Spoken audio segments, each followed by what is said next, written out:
Hey guys, Kyle, the Death Knight of Anime here, bringing you my review for My Hero Academia Season 3, Episode 22. And this one is definitely going to be a long review, guys, because there's a lot to fucking unpack in this chapter. In fact, I'm not even sure I'm gonna be, I'm gonna be able to kind of, in order to get a lot of it, to get, and be able to even talk about a lot of it, but I'll talk about what I can or what I jotted down here, I guess.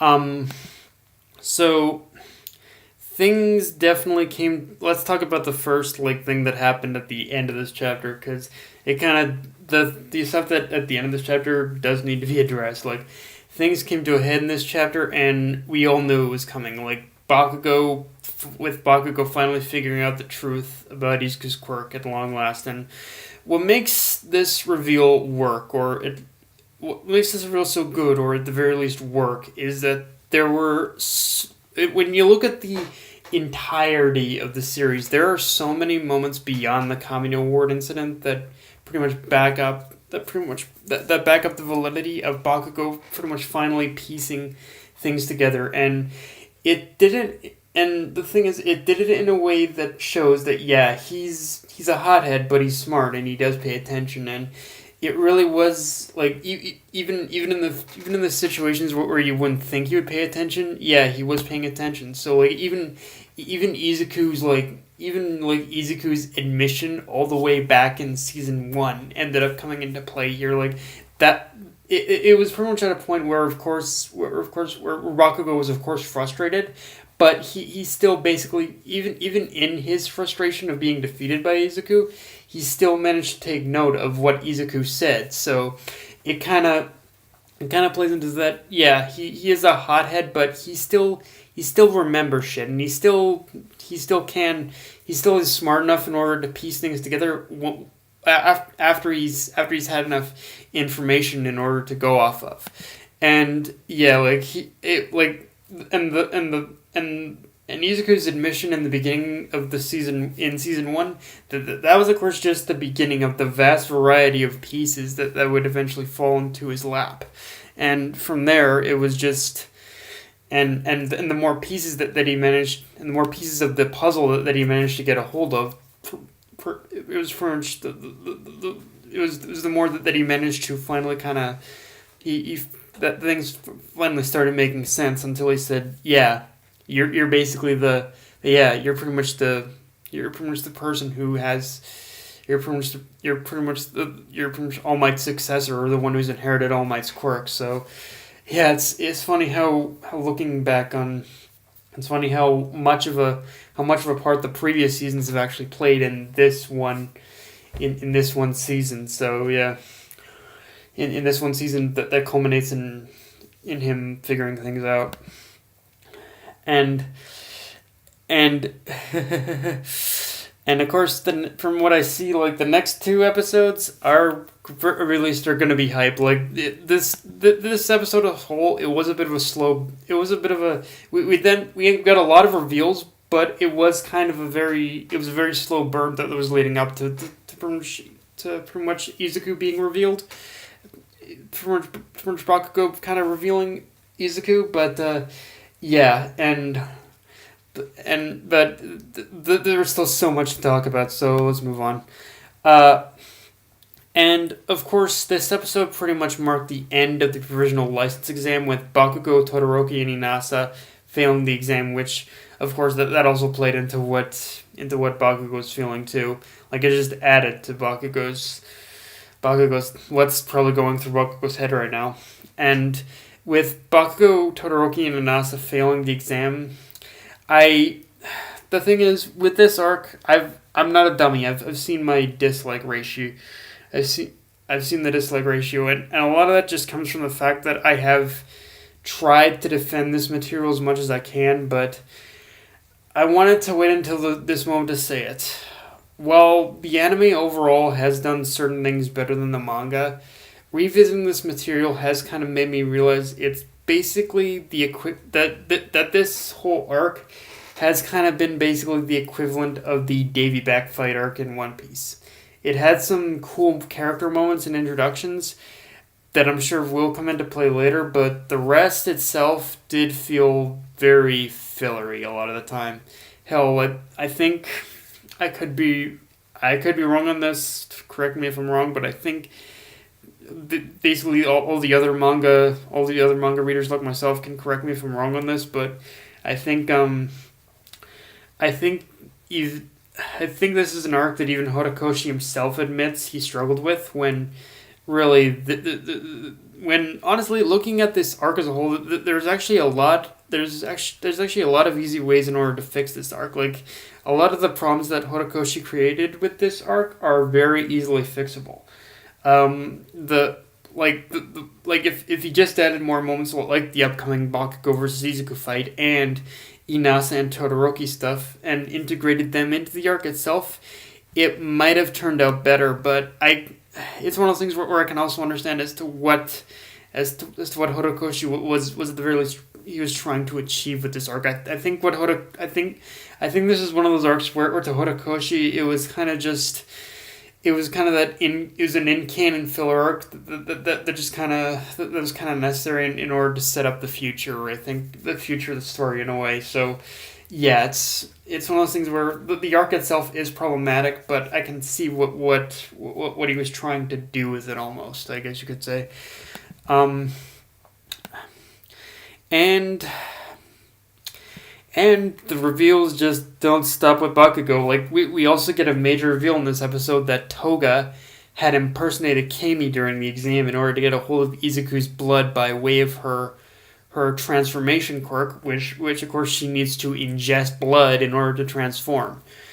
And this just opens up a whole new can of worms. Like on top of the fact that, like, for instance, it just adds so much more sense as to why Toga needs to as to why Toga has that whole blood whole blood injection system that she wears. Like, yeah, that shit makes so much more sense now. But aside from like her whole blood craze making so much more sense, um, this opens up a whole new can of worms in the sense where, but but aside from that, I want to talk about the reel itself because if I remember correctly, the unmasking of Toga being Kami actually happened at the end of this arc, but here it happened before the arc even concluded, and with 3 episodes still to go, this does throw me for a loop as to how season 3 is going to end. I mean, I imagine that they're going to end it with basically the Bakugo and Izuku fight that's coming up, but it's like, yeah, with you basically spoiling actually two pretty much major plot point actually pretty much major plot points that you could have saved for the ending. It Again, it really kind of boggles me as to how they're gonna end it, because there were two things about this episode that they did I think differently than the manga. They pretty much finally addressed the whole. They finally addressed the whole Izuku the whole missing scene, I believe, in the whole missing scene from the whole missing scene, or no, they didn't actually, so never mind. But they did address. They kind of did two things. They did the whole scene between All Might and All for One, and and then the Toga scene. So they did two major scenes, which so having said that, the only thing that makes sense right now is that, again, people kind of already addressed this, but in the early parts of season 3, after the All Might versus All for One fight, there was pretty much a missing scene from the prison that actually kind of had Stain in it. So at this point, I think they're probably going to use that particular scene in order to end the season. That's the only thing that makes sense to me right now. But yeah, and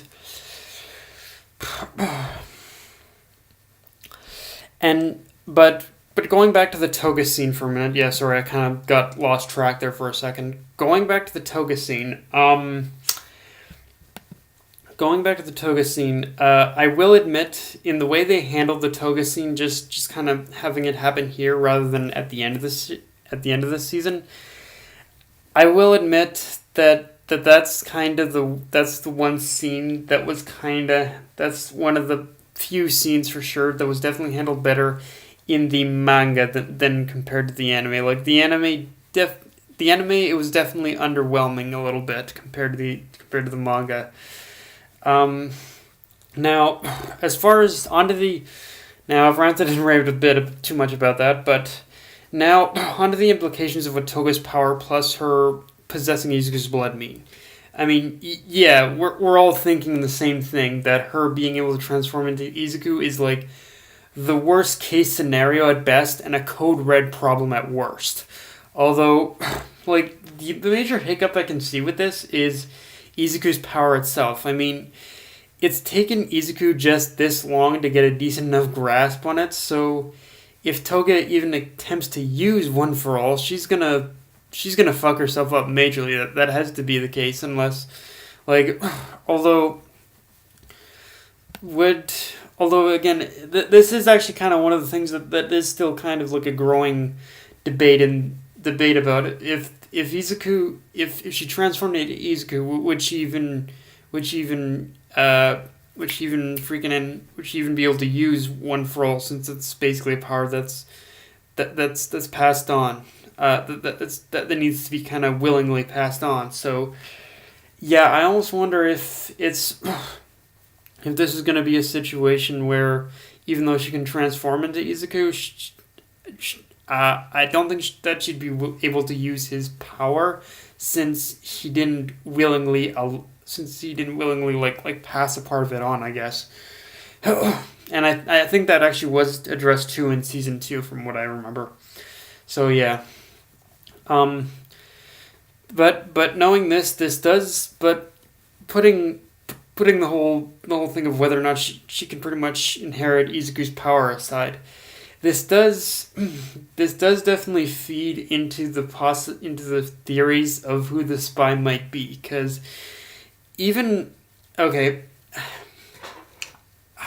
this whole thing about the spy has been going on for a while, and the reason as to why right now I'm kind of with Toga being the spy right now, because even if she wasn't a member of the League at the time, there is still a possibility that she still could have fed them information using her quirk. Like, she could just still fed information using her. Like, she could have snuck into UA, and she could have snuck into UA pretty much fed them and gotten a hold of information, and then send the information anonymously to pretty much the League of Villains. It's a bit of a far-fetched theory, but I'm right now I am looking back. It's one of those things where, looking back on this information, on this stuff, it does make me realize that Toga could have possibly been the spy from the very get-go. Could have possibly been the spy from the very get-go or something like that. But yeah, like I said, it's a crazy theory right now.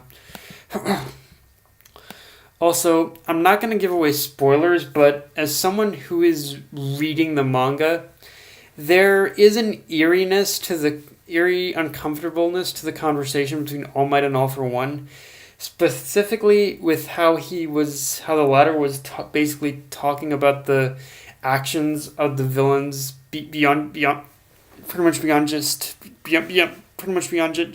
the whole League of Villains, because he in this episode, All for One was even though All Might didn't tell him anything, he basically said, yeah, with you basically dethroned, all the villains are starting popping up out of the woodwork and starting to move and are starting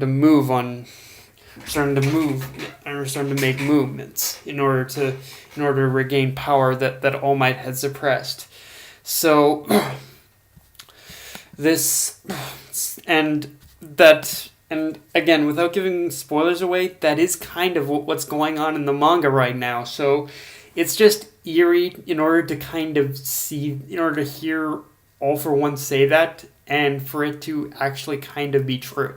It really is a very, like, yeah, like, pretty much beyond this point, guys. Like in season 4 on, you guys are going to see a lot more focus on the villains. Like we are still gonna get focus on the heroes, but it is going a lot. It is going to focus.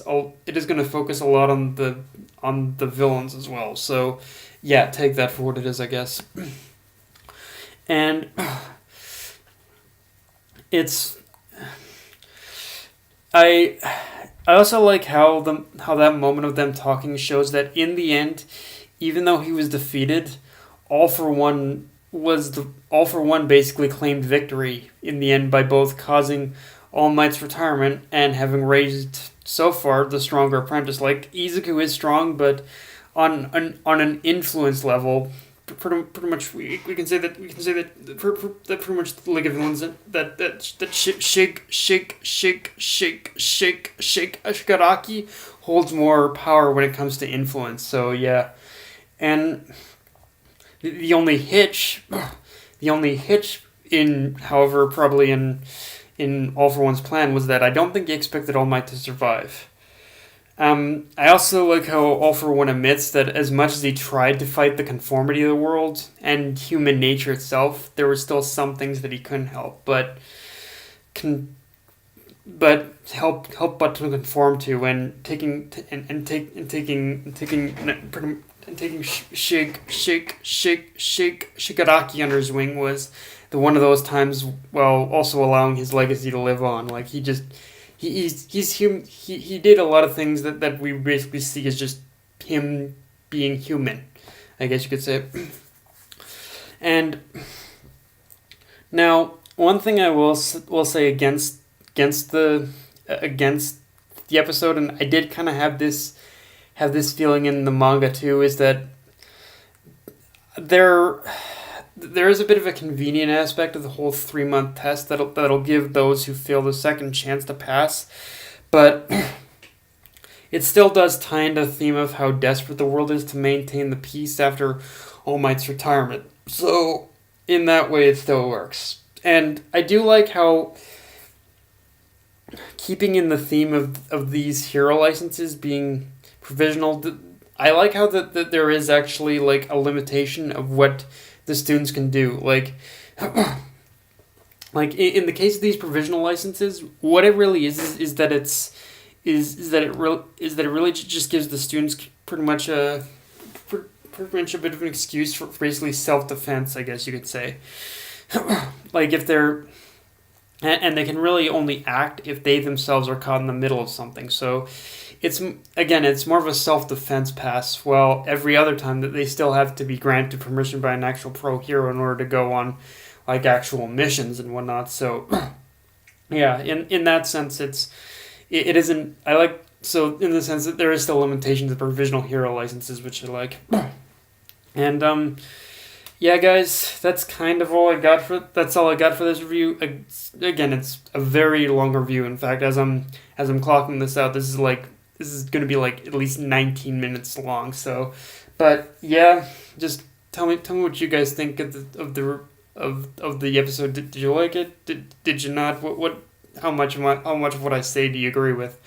But yeah, guys, that's all I got. If you enjoyed the video, like, comment, subscribe, or follow me on Twitter, AnyList or Crunchyroll, or Facebook, I guess, too. Death Knight of Anime, signing off.